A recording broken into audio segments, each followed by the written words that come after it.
In today's society, academics and sports are a very controversial topic to talk about. College athletes should be expected and required to meet the academic requirements of their schools that they go to play to. Nowadays, schools are starting to only care about if their school is top ranked for sports and is known as a football school or a basketball school instead of how the students rank academically. Schools are starting to recruit and accept high-performance athletes that will make their team look better when they should start to be focusing on accepting high-performing academic students to have their school be known as an excellent academic school. According to Brad Wolverton, author of Spending Plenty So Athletes Can Make the Grade, says that since 1997, the budgets for academic services for athletes at more than half of the 73 biggest athletic programs in the country have more than doubled, on average, to more than $1 million a year. One program spent almost $3 million in 2007, an average of more than $6,000 per athlete. Frederick Allen, the author of When Colleges Recruit Athletes, Everyone Loses, from Forbes magazine, says that most of us are taught that we need only perform well academically to get into college, but the uncomfortable reality is that America's institutions of higher education give athletes special access at the expense of gifted students. In the U.S., everyone is expected to go to school for 13 years. After high school, a student can choose whether or not to continue their education at a higher level.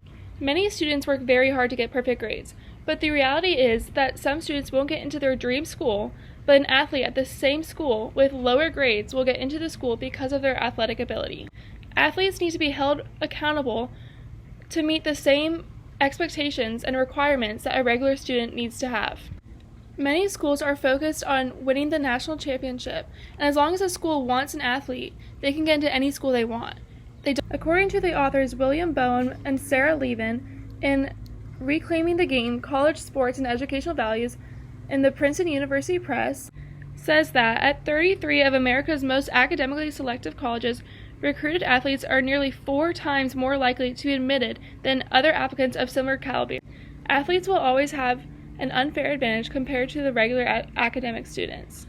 For example, athletes will get offered more lavish buildings, a better food plan, and more of a flexible schedule than other regular students.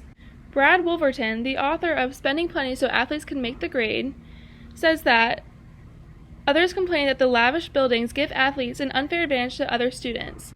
There are students that work very hard to get to where they are and will still receive unfair treatment.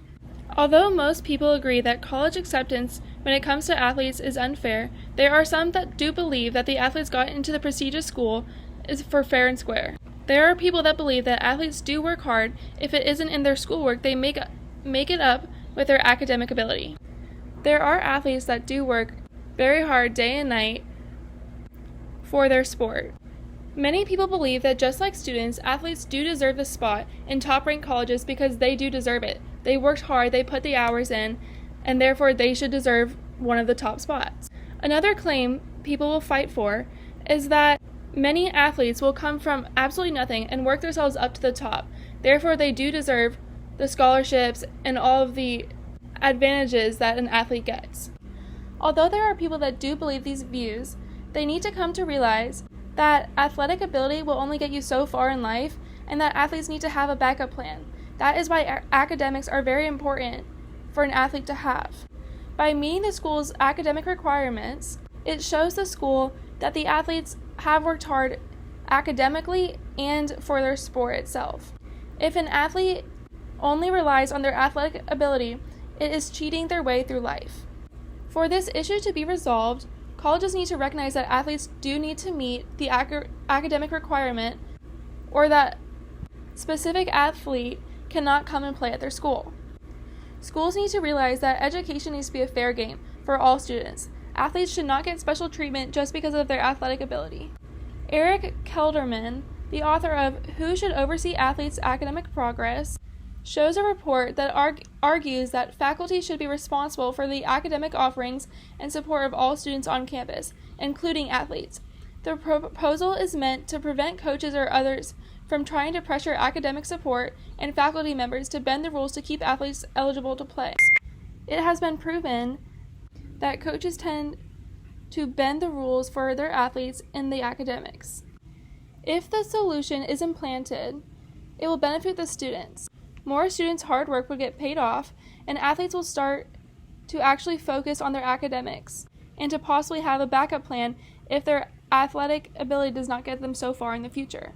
In Eric Kelderman's Who Should Oversee Athletes' Academic Progress, he says that athletes come here to get educated, so making these special mechanisms for them seems to encourage the athletes to look to someone else to show them how to study. Colleges will give an athlete anything that they need, but with this new solution, it will benefit both the athletes and the regular student. For this solution to be implanted, people need to reach out and bring attention of this problem. They can do this by reaching out to your local school's dean and academic advisors. You can call or send an email and bring their attention to the problem with athletes getting into universities without having the required academic requirements. The more people that take action, the more it will likely to be changed. Thank you very much.